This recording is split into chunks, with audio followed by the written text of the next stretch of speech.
Now to a special report today. We're looking at the potential of political pressure from elected state officials during the pandemic to get certain products up and running. ABC4 News investigator Jason Nguyen joins us live in the studio. And Jason, you told us at 4 one of those emails involved the lieutenant governor. Who else could be involved? Hi, Emily. We're looking at Senate President Stuart Adams specifically putting political pressure on Ben Hart with the governor's Office of Economic Development. I want you to take a look at this email Ben Hart sent former state lab director Robin Atkinson Dunn and state officials Nathan Checketts and Christopher Hughes. In the email dated April 24th, Hart says, "So this one came in through the Senate president.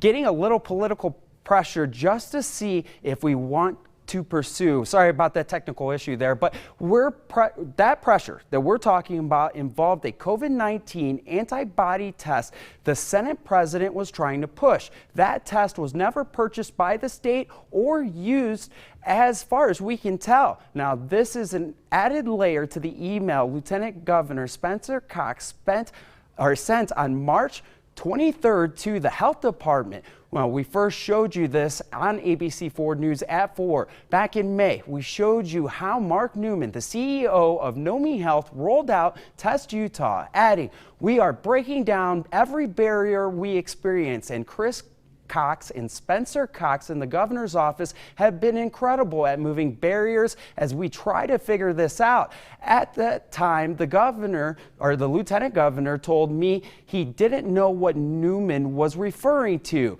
We found an email dated on March 27th where the lieutenant governor wrote, "I understand that UDOH shut down the efforts of Timpanogos Hospital to test because of the concern over the FDA's approval of co-diagnostics tests. I reached out to Senator Romney's team, and they went straight to the FDA and were told that the preliminary approval is sufficient and couldn't understand why we shut them down. See the email below. Please give this information to whoever needs it at the health, and let's get them to green light to continue today. Please tell your teams that we need to move heaven and earth to get more testing." ABC4 News reached out to Senator Romney's team about the email, and they confirmed it for us. The senator's team advised legal teams at both Nomi Health and Co-Diagnostics to review the FDA's emergency use authorization, and that Co-Diagnostics test was cleared for us on March 19th. Now, I have not heard from Lieutenant Governor and his team about this email.